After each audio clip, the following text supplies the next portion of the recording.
Hey guys, welcome back to my channel, When Tay Talk.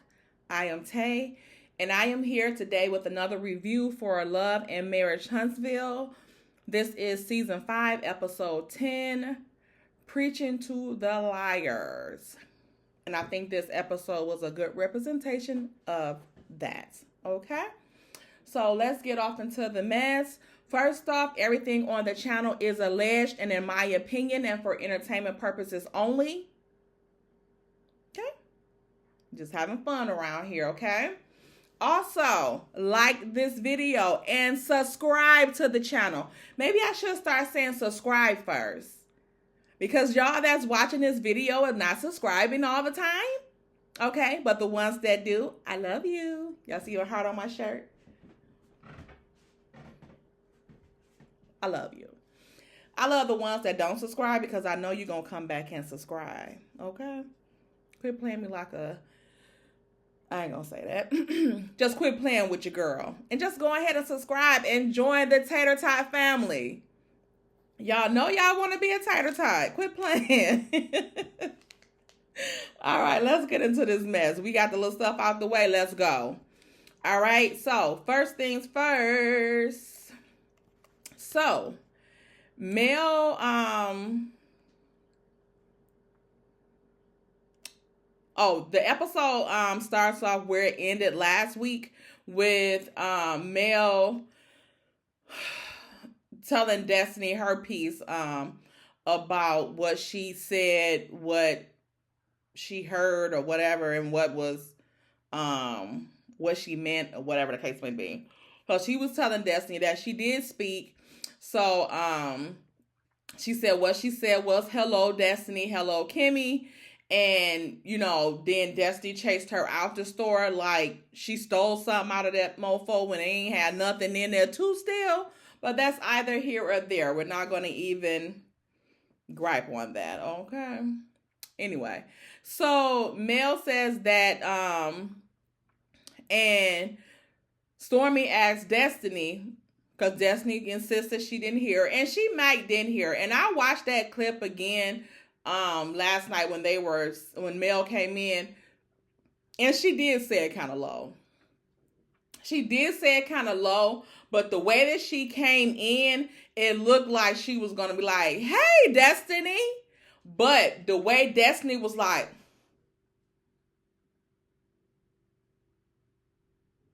or I wouldn't have spoke to her ass either. I would, hey, let me go on over here into the camera. People tell me I can go, okay, until I get the all clear, okay? Stank old attitude. But still, I don't think that negates the fact that Cookie, don't start. I don't think that negates the fact that Destiny, that was your event. Even if you wanted her to leave, you should have been like, oh, hey, Mel, thanks for coming, but I would appreciate if you get up out of here, okay? Just leave. Please leave. That would have been the end of that, okay? Anyway, so Stormy asked Destiny, would it have made a difference? Destiny says, nope. And everybody was like, oh. Mel was like this.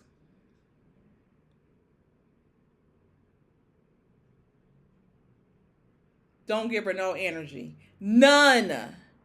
Don't give her anything. Because see how she acting with what you ain't gave her nothing. See how she acting with that nothing. Still keep it at that, at 0. So, like I said, everybody is shot. Destiny says, well, it wasn't audible. And I didn't hear it. And then, so she asked Kimmy, thinking Kimmy about to have her back. But Kimmy was over her. I don't know if it's because of the situation that Kimmy is going through, but Kimmy was literally over Destiny ass. Like, she was like, Kimmy, did you hear? Kimmy was like, yes. She said hi to both of us. So Destiny was like, well, I didn't hear this and that. Kimmy said probably because you had that effed up attitude before Mel even came. And it didn't start with Mel. You had it before she came when Stormy came. So Destiny, so Demi says, that's Destiny's cousin, Demi. So she says, well, it was like, I think Destiny was at the point of feeling like she was being violated because the last time they had an interaction, it was bad. So for them to come to her store or whatever, you know, her event, she was feeling some type of way. And Destiny was so happy, like, yeah, that's why I bought you. That is why I brought you. Because Tisha and Kimmie then switched up on me. And I think that since that event happened, when Tisha and Kimmie was like over her and her stank attitude, I think that's why she brought Demi, because she knew she had already wore them out. Destiny, you are exhausted. Everybody is tired of your fish eye fool looking ass. Okay? So, Demi was saying that, you know, they had just came from that bad incident. So Destiny said in the confessional, like, yeah, we just came from where we were throwing chairs at each other. No, that wasn't you and Mel. That was you and Stormy. And actually, it was you that was throwing the stuff. And actually, to be 100 in Melanie voice, to be 100, to be honest, your ass was not beefing with Melanie. Melanie came and checked on you that day. Then y'all seen each other at Jalen's housewarming. So it's still, y'all still was in a better place. Like, y'all was not beefing. So even how mad you were at the Galentine when you came, and then when Stormy came or whatever, I don't know if that's the reason why you was mad. I don't know. I don't give a damn. But you were not upset because she checked on you, and then y'all spoke, and she checked on you at Jalen's housewarming. So it was no need for you to have that attitude. So even for the people that saying that Melanie and Destiny was beefing, no, they were not. Because if that event was after Galentine's and all that type of stuff, just, you know, months after, even the last time y'all seen each other, y'all was not butting heads. Y'all, she was checking on you after you and Stormy got into it, and then she checked on you again after you and Stormy had words at the housewarming. So stop it. So anyway, Tisha says, no, Destiny, it wasn't just when she came in. You had it when Stormy was there. Destiny said, yeah, I had an attitude, but it was inside. Tisha said, no, it was very much so outside. Okay, it was written all over your face. You don't have to say nothing. Them eyes say it all. And I wish they'd roll on out and go to therapy. How about that? Anyway, so Stormy asked if they were cool. Mel said, look, let's normalize people not with each other and still just being okay with being in their space. Like, it's okay. Like, it is okay for people to not be friends anymore. But when I see you, hey, how you doing? I'm not beefing with you. I'm just not fucking with you. Okay? And I can do that in a minute. Don't give a damn. Okay? So anyway, and she said she okay also with people not, you know, admitting to what they did, or not even admitting to what they did. She said she okay with people not getting over things. Okay? And Tiffany is looking like a fool the entire time.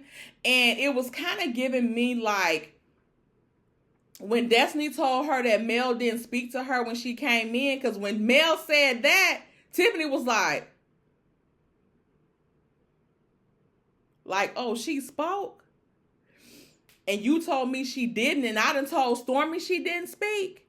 So, but it also gave me like, maybe they was like, we gonna run with this narrative to act like Mel didn't speak. Nobody heard her speak. She didn't speak or whatever, to make her the bad guy. But when Mel caught her on the carpet in front of everybody, it blew that out the water. Nobody had nothing to say. Okay. So anyway, so Stormy gives them all Canvas Beauty bags. She says she got gifts, and here go Destiny. Stormy, stop it. I'm just sick of you and the gifts. Destiny, shut the hell up. You were so damn happy. Is it Canvas Beauty? She probably was like this. Hiding behind her. Is it Canvas Beauty? Please say so, please say so, please say so. Yes. Oh, that's cool. I'm still sick of you. Acting like Martell when he was invited to Dust to try to play it cool. Okay. Yeah. I can go. Ain't give a damn to look at no calendars and see when he didn't even ask when they was going. Will you want to? Yes, I'll go. So congratulations to Destiny. You finally have some Canvas Beauty to put in that beauty supply shop. Okay. I know it's still only like 1 or 2 items of other products on the shelf. So just add that little thing on there. One person might come in and buy it. Okay? Everything else in there look like you just bought it personal for personal use. Probably open up the grease in there and grease your scalp, close it back up, smooth it out, and put it back on the shelf. Who knows? Anyway, so they do that, and then they leave. Stormy says she feel like it was a success. And then Mel, when Mel and Kimmy was leaving, Mel said that she glad that her and Kimmy walked out together. And she said that she seen that Kimmy teared up, and she wanted to ask Kimmy was, anything wrong that she wanted to talk about. And Kimmy looked like she wanted to spill her guts to Mel. And Mel was giving her the look like it's okay. I believe if that would have been Miss Van, Kimmy would have told her. I think Kimmy would have broke down with Miss Van, because when Mel gave her that hug, like it's okay, and you know what you tell me is between us. So that lets me know right there that Mel has held on to stuff for Kimmy, even though Kimmy be low-key shading her. It seems like Kimmy know Mel a good person. No matter if she feel like she bougie, she extra, whatever the case may be, she know deep down, and all of them know deep down that the girl is a good person. Because Kimmy looked like she wanted to crumble in her arms, and she actually it seemed like she was really kind of lost it when Mel hugged her. So, and then when she said in the confessional, because Mel eyes were wet too. Her eyes got watery too. And then in the confessional, you can clearly see that Kimmy has lost this weight. When I tell y'all, my heart is just so broken for Kimmy. My heart is so broken for her. I feel so bad for her.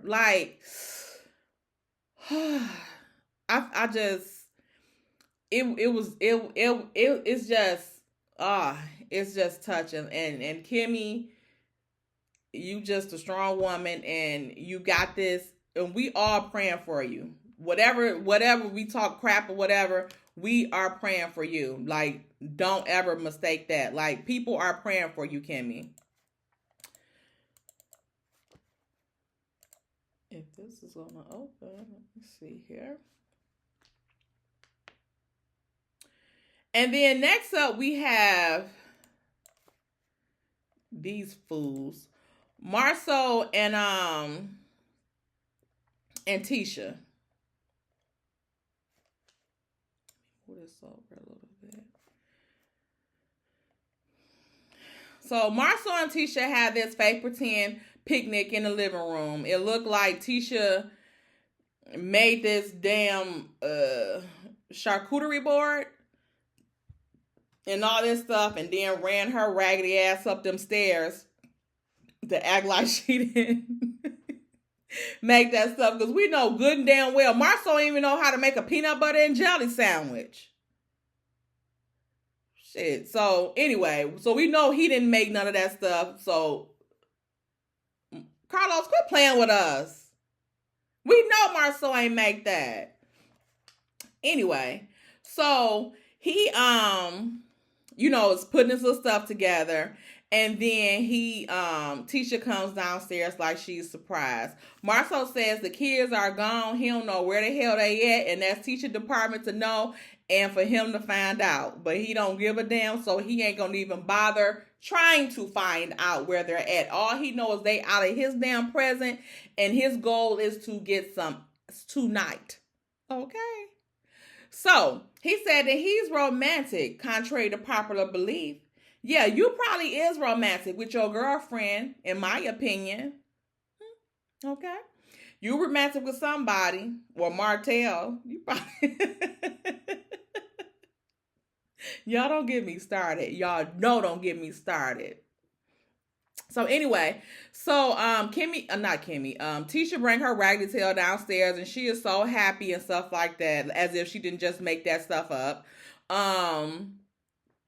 And then so they start talking about Marcel tells Tisha that, he loves her and all this type of stuff. And he don't ever want her to question his love for her. And honestly, I think this is like the first time that I ever heard him say that he loves her.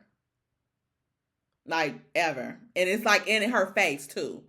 So, of course, she's so happy, even though she knows it's probably not true. She is happy to hear it, and she's happy that he's saying it with the cameras are there. Okay? Instead of dogging her for once. Then they start talking about therapy.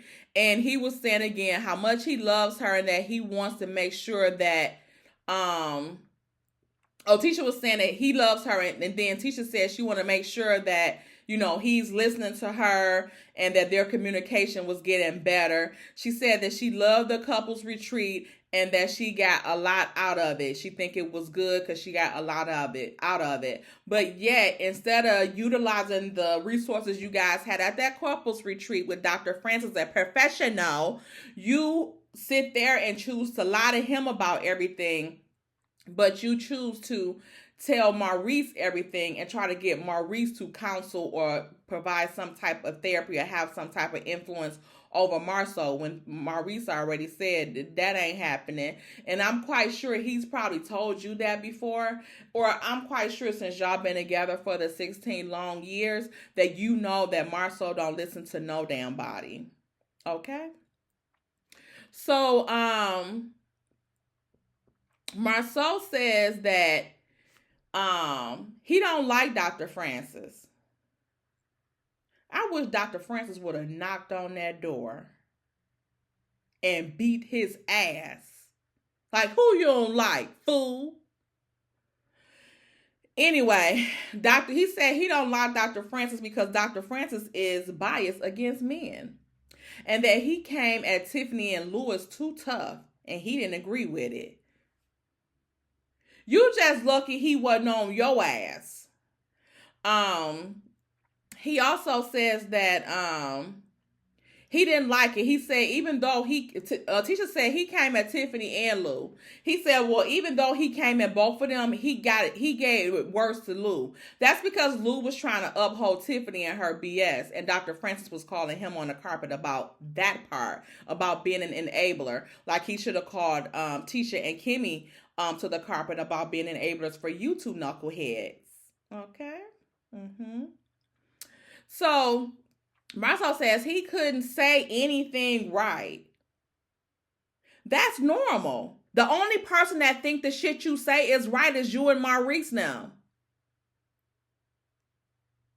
99% of America think that you're wrong. That they don't agree with the message that you come out of your mouth. And Dr. Francis, being a logical person with some damn good sense, knows that as well.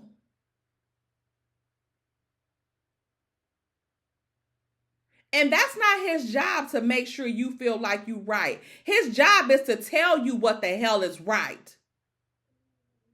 Anyway, and that Dr. Francis was the only one that had the answers.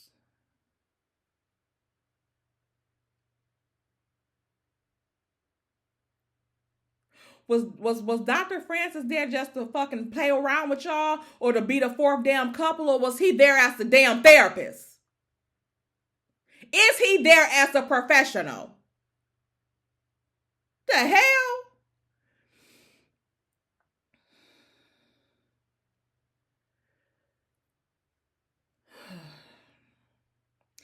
He says that he just couldn't get with it. He don't understand because he's too biased. That's his problem. He think that he the only one that has the answers to something. And the answers don't make any damn sense. So the answers are not answering because no one understands the shit, Marceau. You need a clinical damn therapist there to diagnose you with something else. You need some other kind of help as well. While you think you so damn smart and you the biggest fool. Always thinking you know something. But Dr. Francis is actually educated. And his answers are educated answers. Okay? And then Tisha, you always going to Maurice about something. That's your problem as well. And then Marceau, I guess you fine with Tisha because I know Maurice tell you that Tisha send him to you. But you can listen to something he say or pretend to listen to something he say when he's divorced and remarried as well, just like Lewis is. Even though he might know you a little better, it still doesn't matter. And also, I'm quite sure Lewis and them seen this show before they, came on it. And not all like that, but Dr. Francis is a therapist. Okay? So it's not his job to talk to you about his damn life.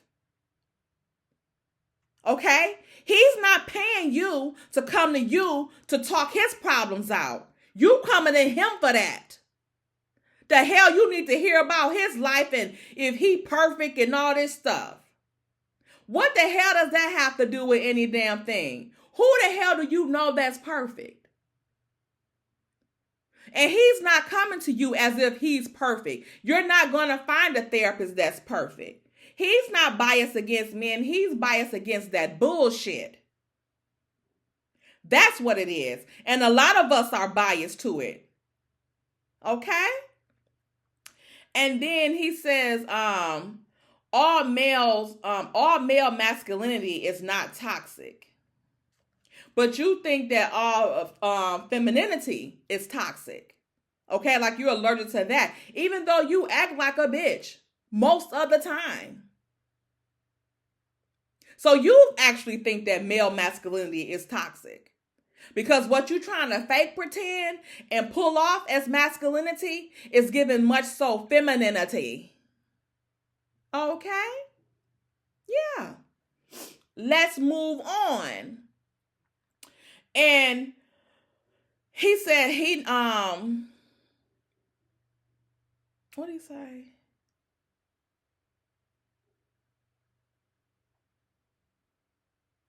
Oh, about the toxic masculinity and all that type of stuff. He know what that is. He know what masculinity is because he's actually a man. He is actually a man. He knows what masculinity is. It's not what you think it is. So he's a professional. He's trying to let you know what it actually is. Okay? So it's not about that, Marceau. He just read through your bullshit and you don't like it. It's just that case is closed. Dr. Francis don't have time to be sitting there listening to these old movie made up stories that y'all that came up with. He's trying to get Tisha some damn help. So Marcel said he had to fight through and dig through it because and get to whatever he was trying to say because Dr. Francis is so biased. If bias is reading through your crap, so be it. Tisha asks what criteria he needs in therapy. He says in order for him to be involved in it, he wants to be able to see that the therapist is living the life that they are teaching.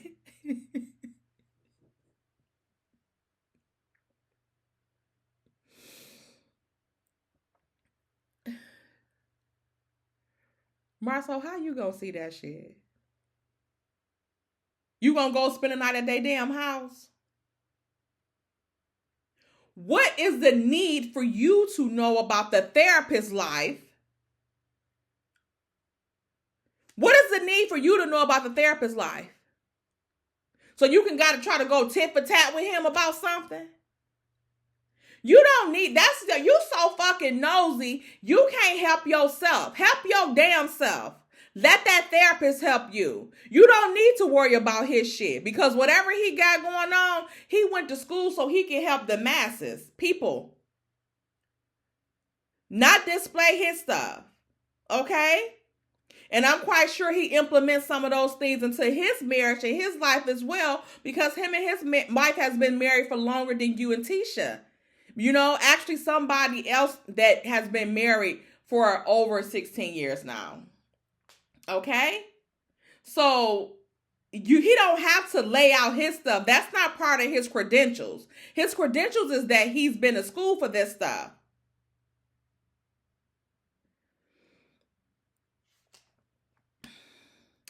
And he wants him to be open so that he can see their good and bad. And they don't need a perfect person because perfect equals fake.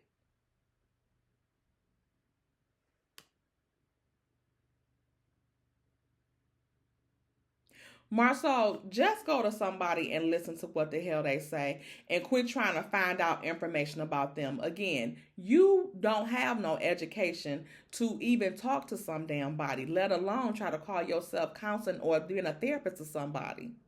You don't even fucking listen to shit. So shut up and listen to the therapist. So I don't know where they're going to find a therapist at that's going to want to let them know what their whole life is about. And every time that them and their wife get into an argument and stuff like that. But it's safe to say they won't be going to therapy. Let's move on.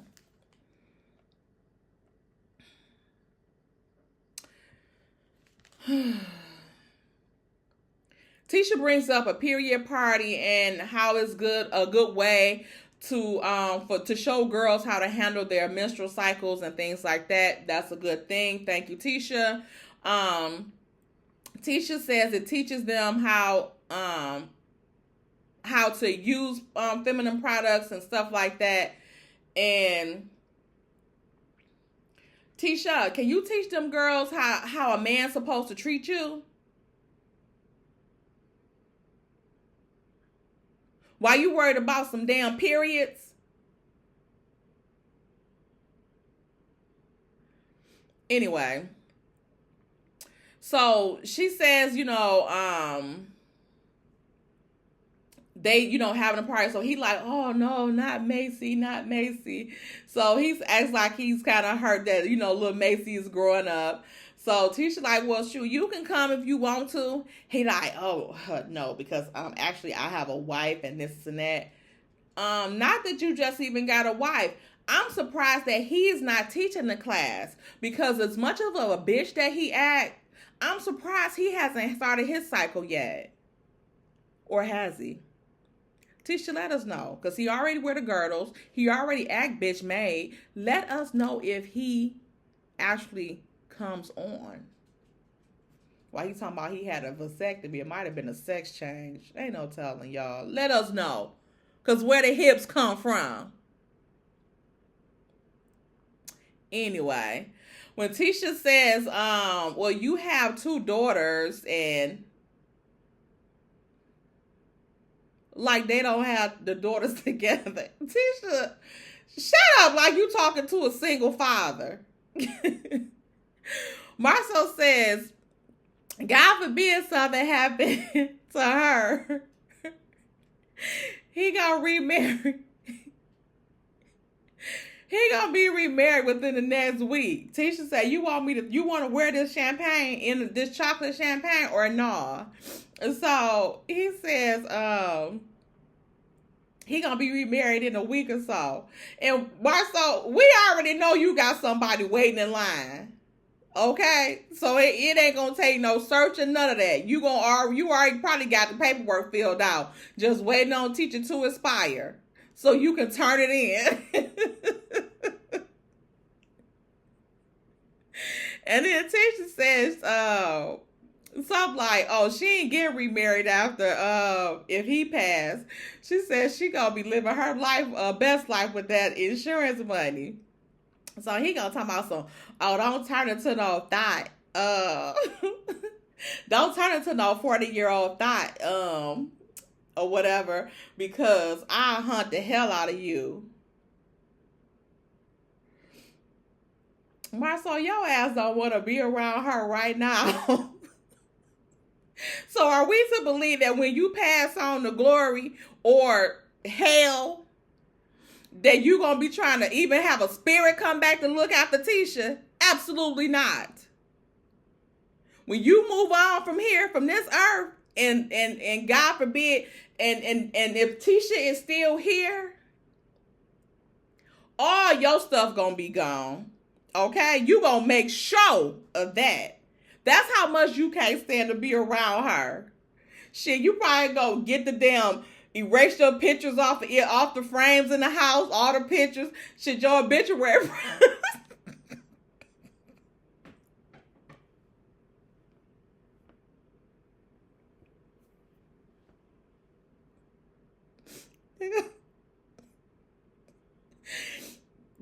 They gonna have to get somebody to draw your damn picture on your obituary. It's gonna look like.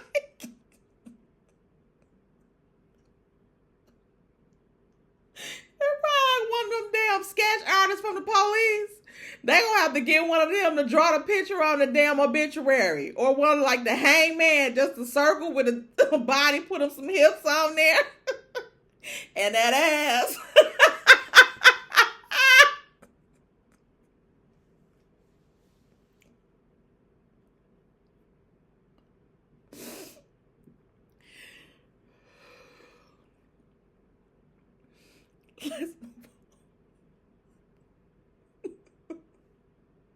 Let's move on.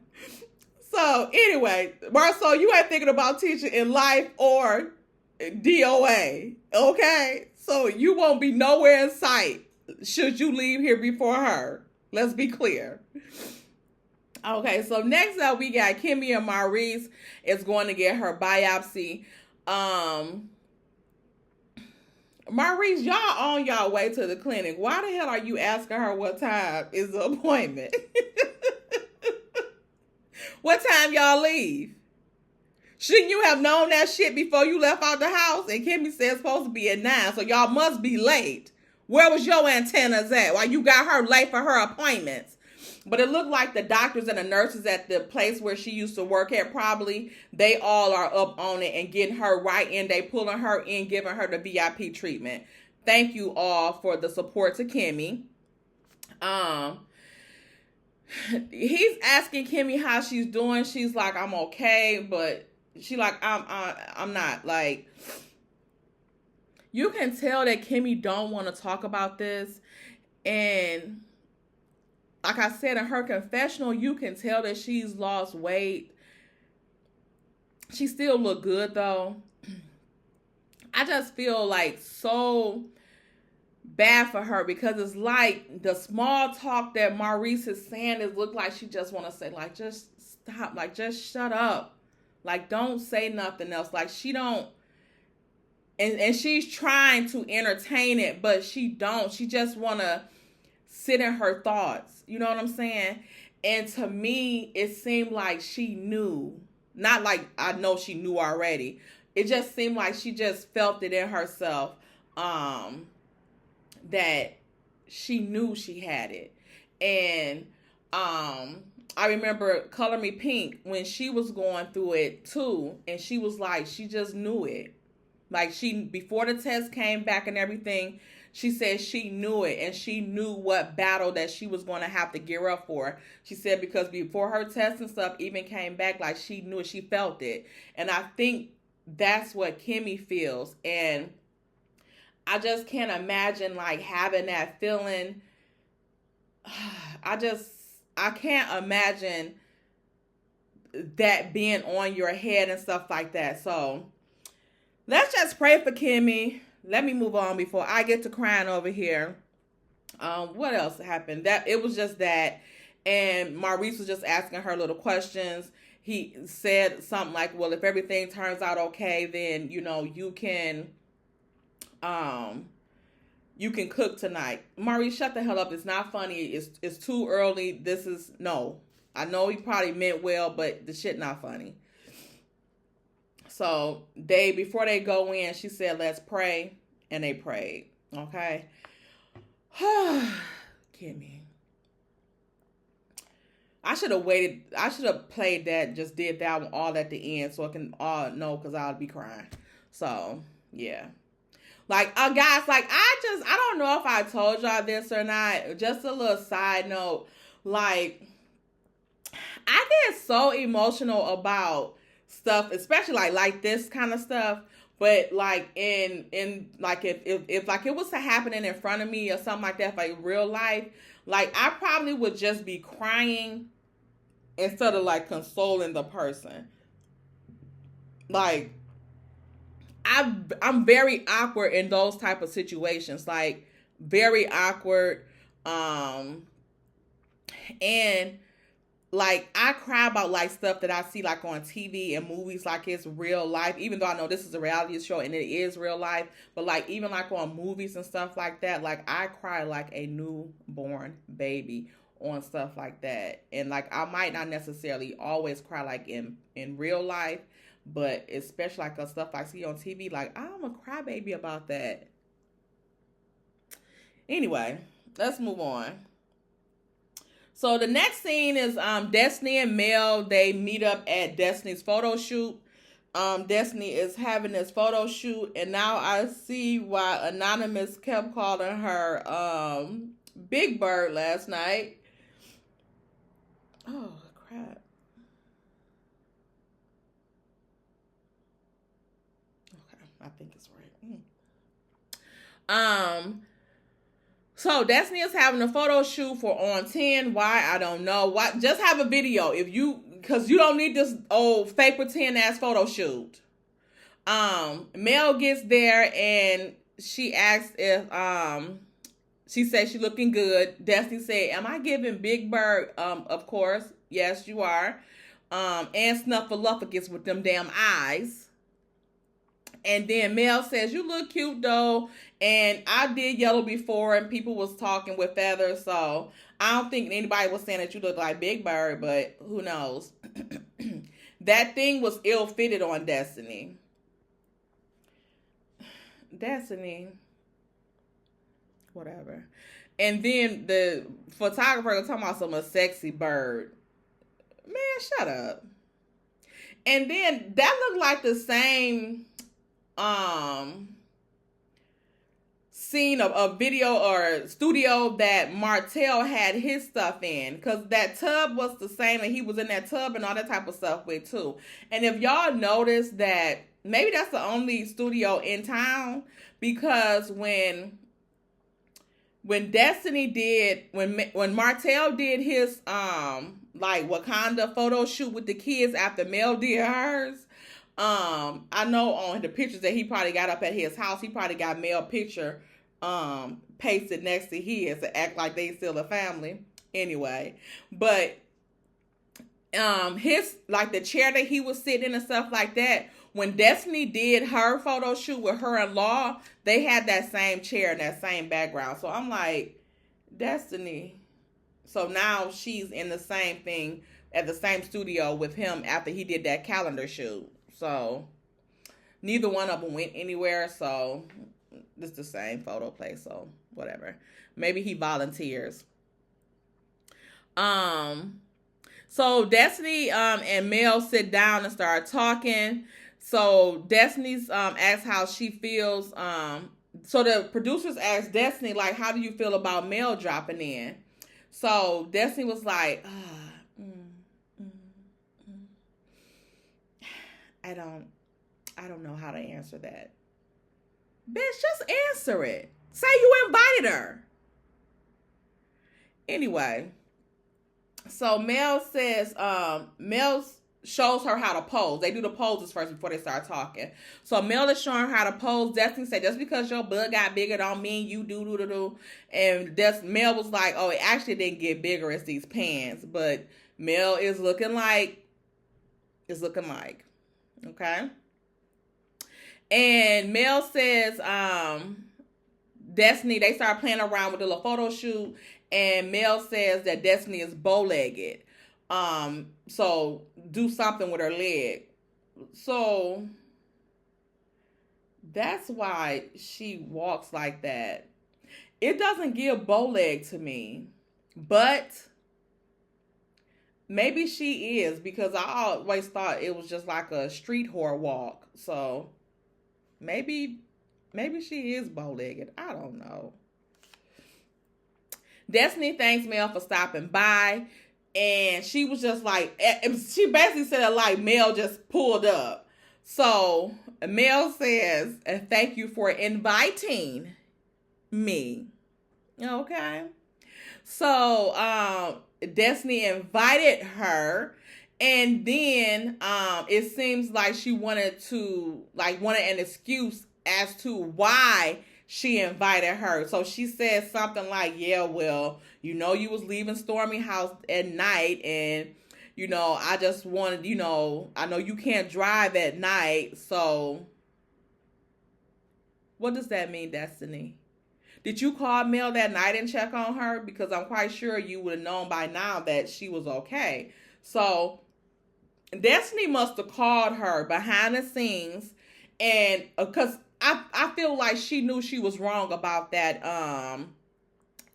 talk. I mean, about her not speaking. So I think she called Mel behind the scenes, trying to make up with her and stuff like that, and invited her to that photo shoot to try to make up. But Mel wasn't having it, y'all.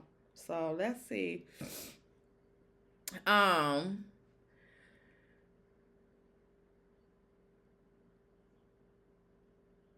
What did he say? I'll forget that part.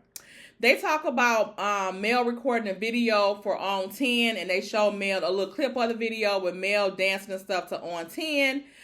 She said she was going to post it, but after Madani, she was like, Destiny can go to hell in a handbasket. And I understand that, because like I said, while we talking junk, or not we, but while some people are talking junk about Mel shouldn't have been there, actually her and Destiny was not beefing. Remember at Galentine, and that was before Mel had said that stuff about that was Galentine's, was after Mel had said the stuff about that what she had did for Destiny and stuff like that, and Destiny was saying that Mel wasn't a good friend and stuff. So that was after that. And so at the Galentine, Mel checked on her, they were cool. Mel checked on her at the housewarming, it was cool. So as far as Mel know, they was on like, high and by terms, to me, in my opinion. So Mel, like I said, Mel checked on her and all that type of stuff. So I think just Mel over her, because she can't stop lying. So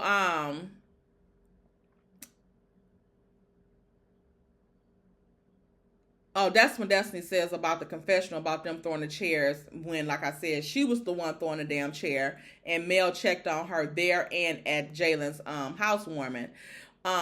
Destiny says she needs to give what she wants.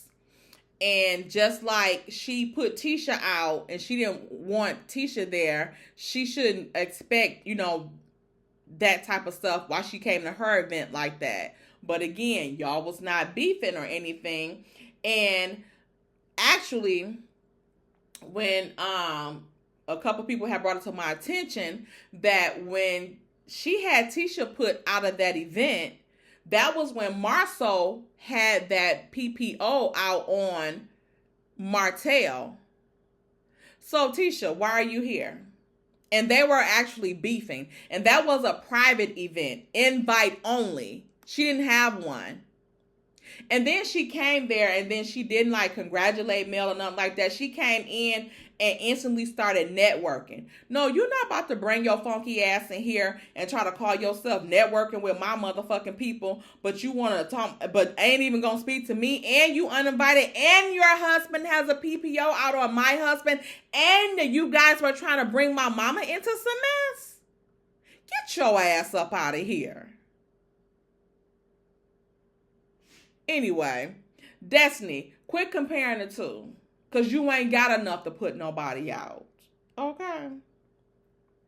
Mel says she is not in the space where she even wants to rehash what's happening or what happened last year because she is at peace and she don't give up. She didn't say that, I'd added it, but that's what she meant. And they good.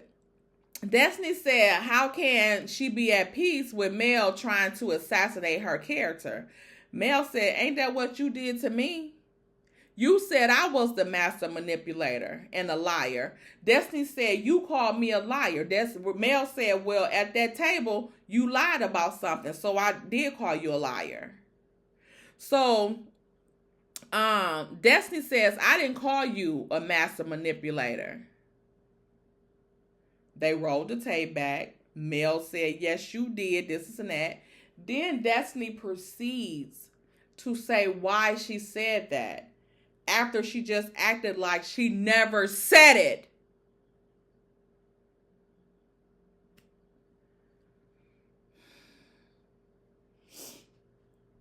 I couldn't deal with them. They lie too damn much. I don't know, they would make me go insane. Either insane or I would just get to whooping ass. I could not sit around all these people trying to tell me something that I know good and damn well ain't true. That it didn't happen. And the sad part is that they do this stuff and what you did is on camera. The fuck? So, they talk about Mel telling her friend not to do business with Destiny and them not talking. So Destiny says that she is hearing from other people that Mel has an issue with her. Destiny, you're not hearing that from other people. She says the lady that I guess she has something going on with her as far as business told her to that she didn't want to be involved. It looked like her and Mel had some stuff to talk about.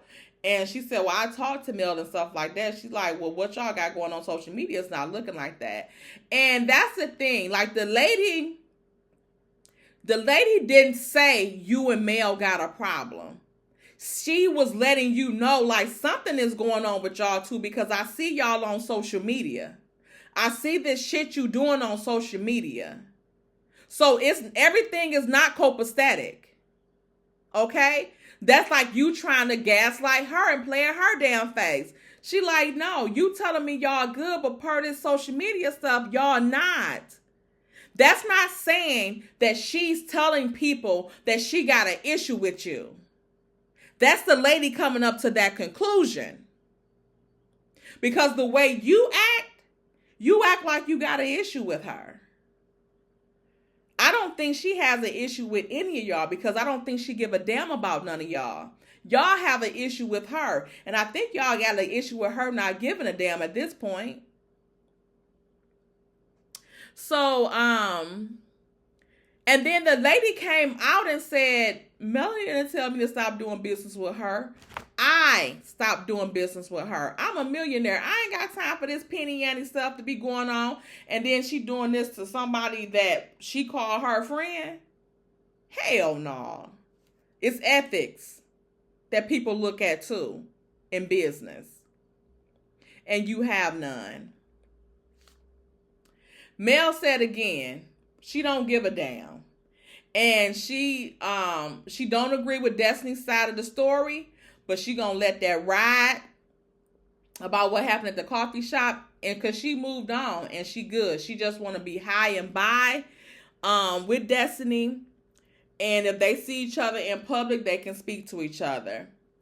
Destiny says, of course she wouldn't do that Destiny said, she said, if I see you out, I wouldn't not want to speak or whatever, be at a place where we can't speak to each other. So Destiny said, of course not, because that would be childish.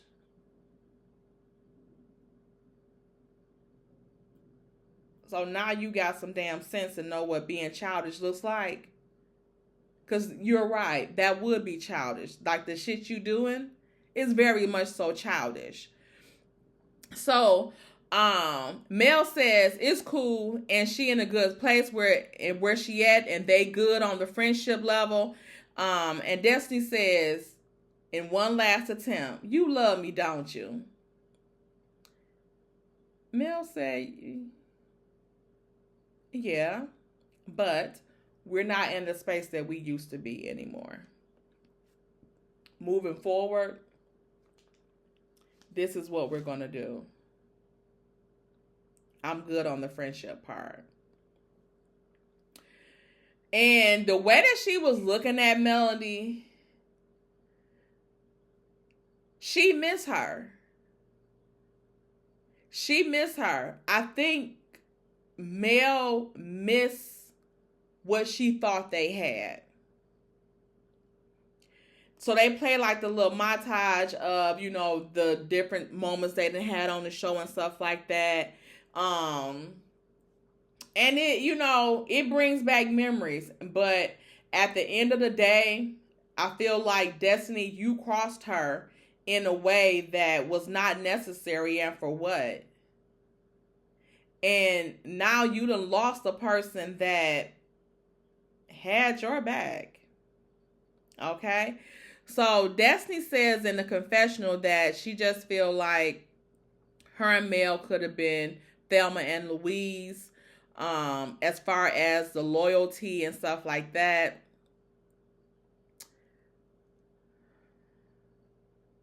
And I'm confused because Destiny, you haven't shown her any loyalty. Like, not even with Martell, not with Tisha. And you can't be loyal to me and that much of a friend to me if you would watch this man treat me like this. Forget the cheating and all that type of stuff. You watch this man try to degrade me, speak on my mothering. Like, he tried to tear her down. And instead of you disassociating yourself with him, because why would you as a woman want to be a friend to him? Why would you want to be a friend with a person like that? He not your family. And y'all wasn't that good of damn friends before. So why would you want to continue a friendship with him? Like, what kind of friends could y'all be and then you call yourself a loyal friend to me? No, that's not going to fly. That's not going to work. It's a no for me in Mel's voice, okay? So I get that part. Like, and even with Tisha, you got behind her back and talked about her to Tisha. And for what? You've been feeling a way about her. So all that shit that they played to me on Destiny End, it was fake. Okay? And when Mel peeped it, you're out. Destiny looks sad and she talks, she talked about how, you know, the fallout of them and all that type of stuff. The Mel and Destiny is done and stuff like that. Destiny looks like she wants to cry. Mel kind of I think Mel looked like she wanted to cry because Destiny looked like she was about to cry.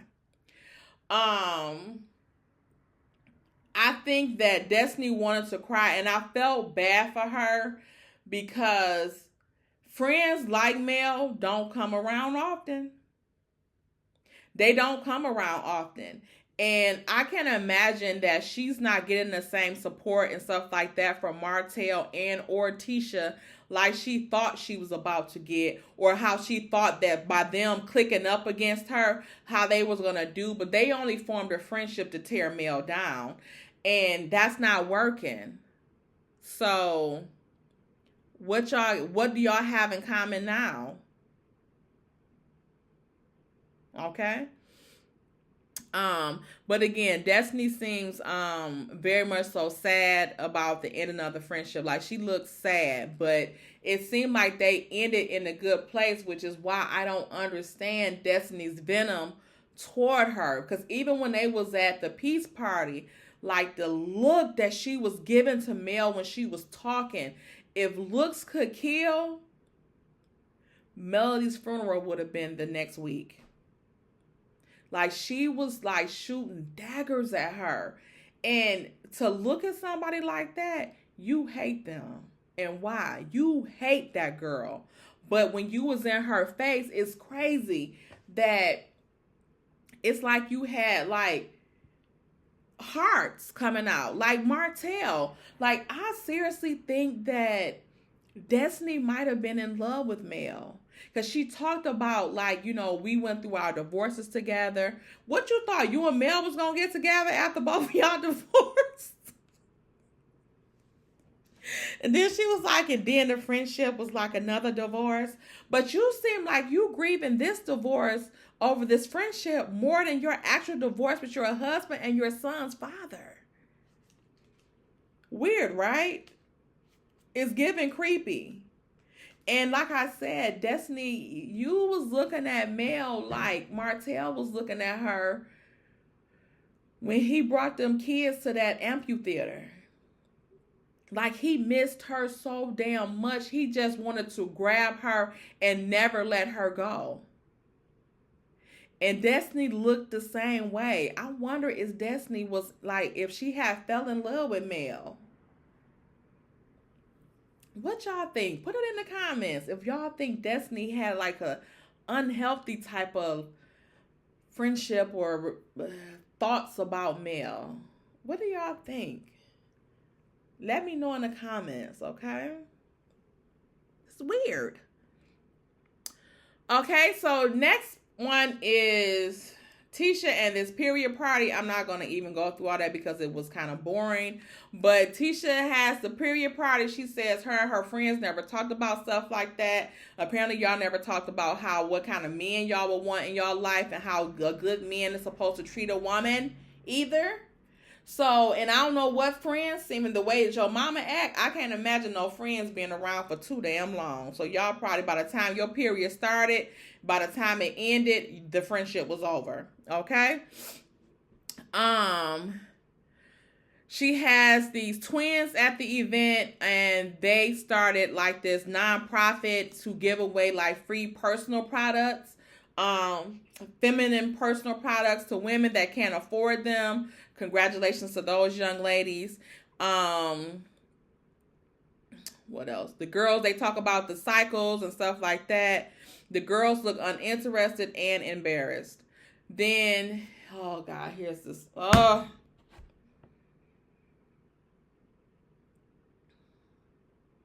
If I can get through this part, y'all.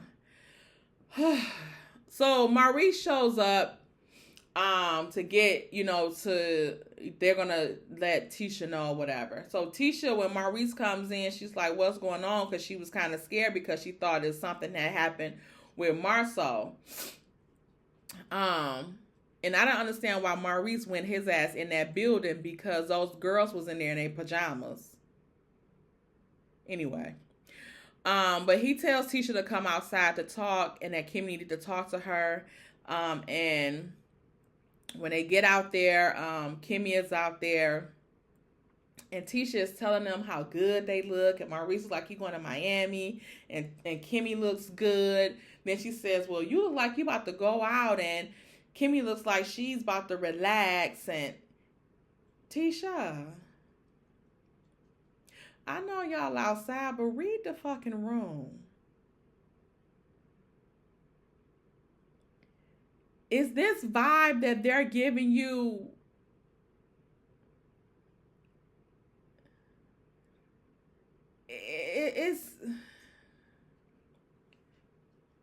Tisha off. Sorry, y'all. But anyway, so Kimmie says she has some bad news to tell Tisha.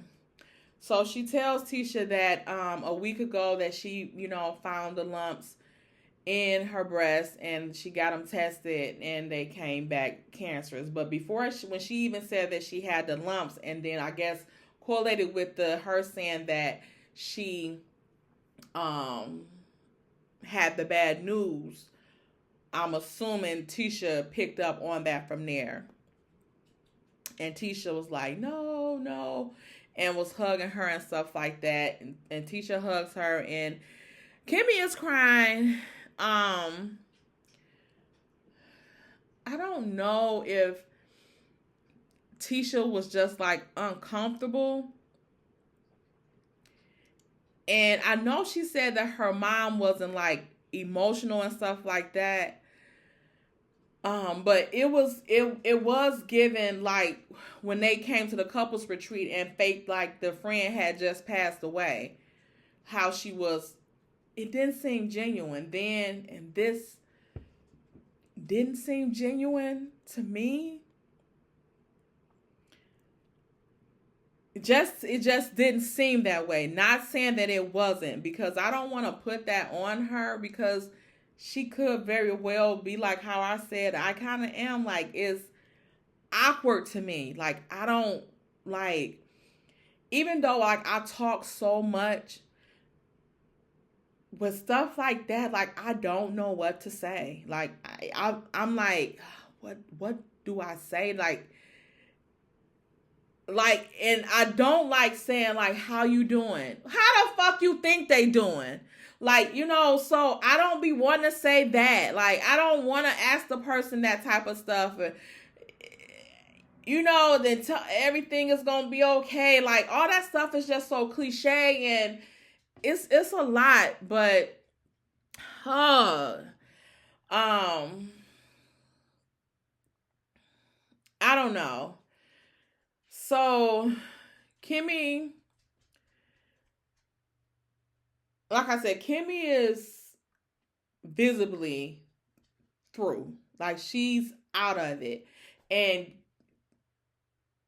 Maurice is consoling them, but more so Tisha. And I wonder, is that on Maurice's end, because maybe Kimmie always babies him, but him and Marceau kind of baby Tisha.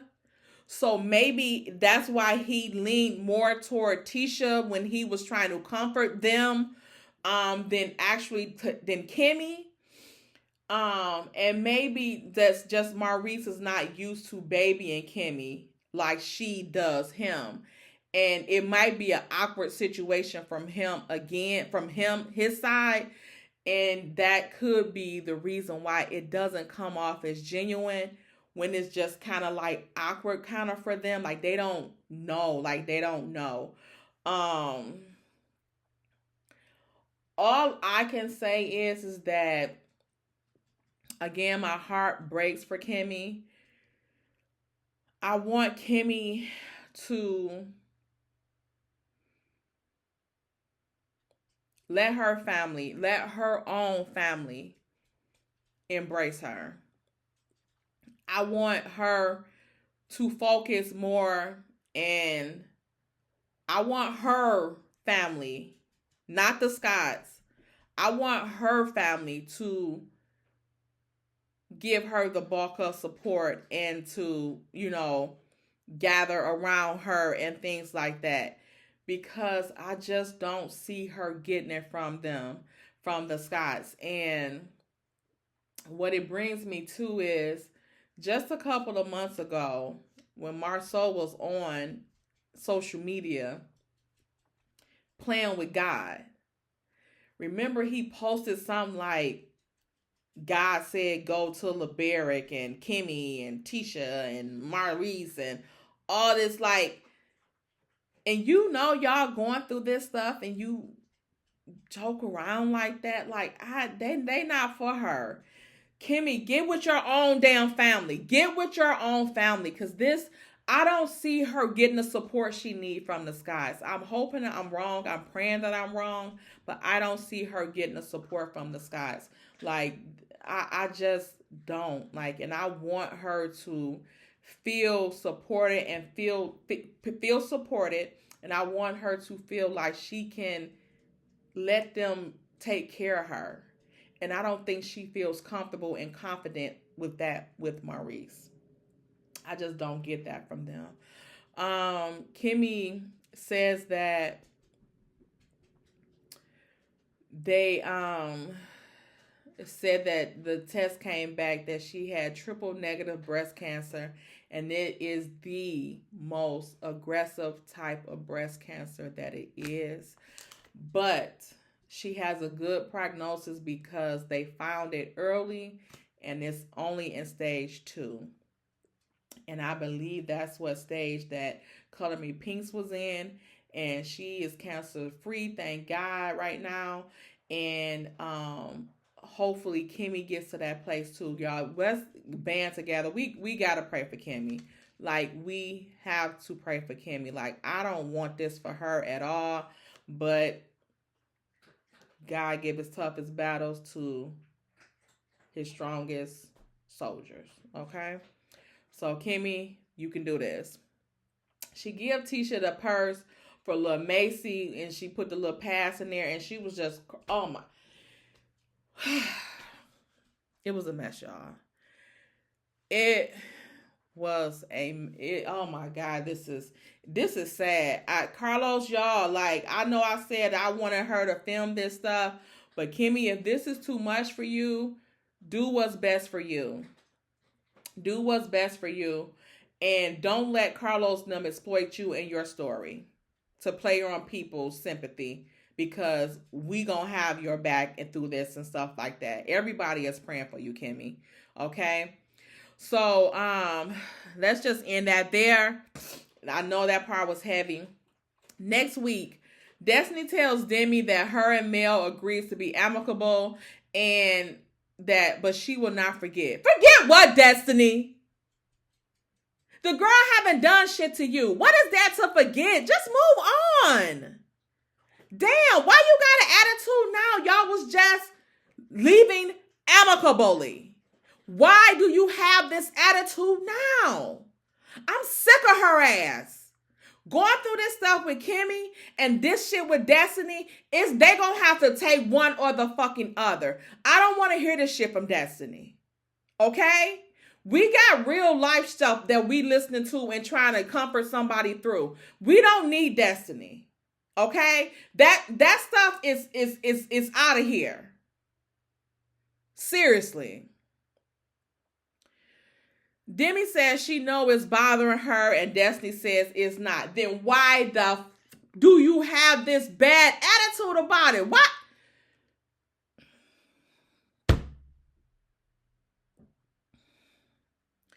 Mel tells Tiffany and Stormy that her Destiny invited her to the photo shoot.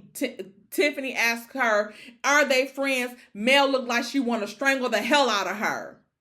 If one of them asks her that again, I might do 2 blackouts. Kimmie and Maurice are talking, and they just are talking about staying positive and things like that.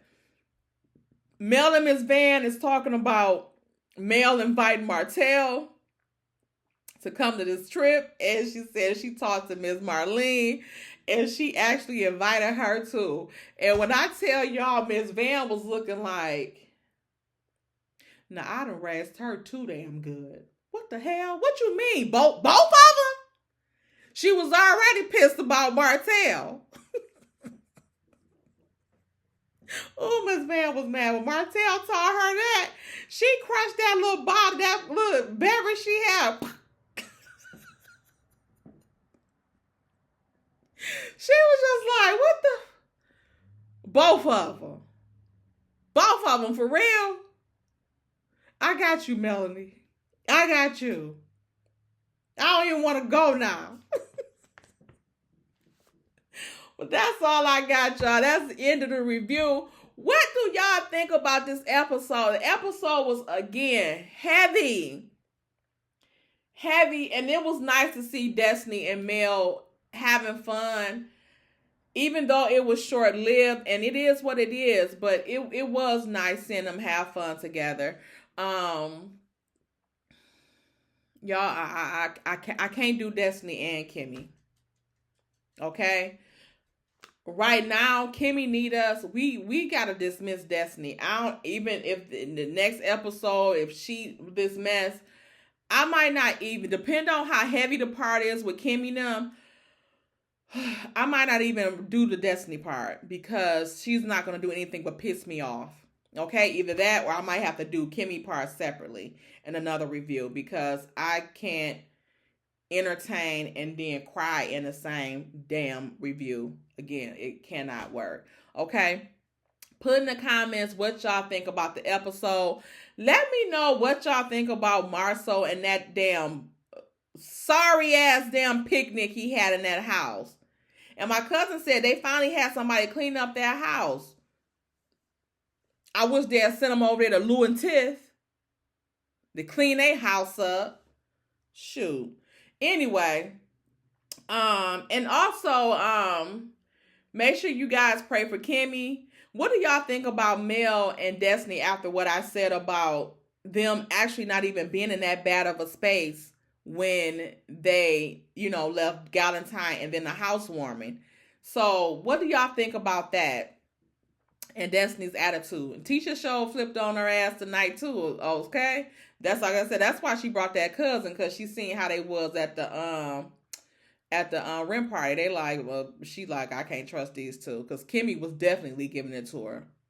So all right, that's all I got. I ain't got no more to give. Okay, I've done the best I can. A lot of you guys have been asking about this wig. I got it off AliExpress. I think the store is Geeta, Geeta. It's real soft so far. So, like I said, it's from AliExpress, so you can't expect much. But sometimes you can get lucky and get a nice little unit off of there. Like I said, it might not last long, but for now, it's been good. I just had it a couple days, so I think I got it Friday, and I whipped it up and got it on Friday. So I'll put that description in the link to the wig in the description box. I think this is 24 inches, and it's a 13 by 6, and I think it's supposed to be transparent lace or HD, but I don't think so. I tried to bleach the knots. They didn't bleach too good, so I just sprayed a little tint on it, and then I also used that tint mousse. That is like heaven on lace. Okay, the only thing that I don't like about this one is that you can see the knots in it, because it seemed like the bleach didn't take. I probably didn't have enough developer in it, but that's either here or there. But you can't hardly tell, but I plucked the edges a little bit today, because the other day I didn't do anything to it. So today I plucked a little of the edges to thin them out. And that's it. I put a little strip in here. I don't know if y'all can see this little color piece I did, because I was thinking about coloring this wig. This little chocolate kind of color. But I'll see. And I want to put some curls in it. It passed the burn test and everything. So it's good. Like I said, it feels very good. And it's real soft. And it does not nap up in the back a lot. Okay. I know there's a little piece on the end that y'all might not, everybody don't want to hear about. But anyway. But a lot of people was asking me about the wig. So that's it. The link will be in the description box. All right. So you guys, you have a good day. Thank you for coming back to the channel. And subscribe to the channel and like the video, share it, click the bell notifications, and you guys have a great day. Bye.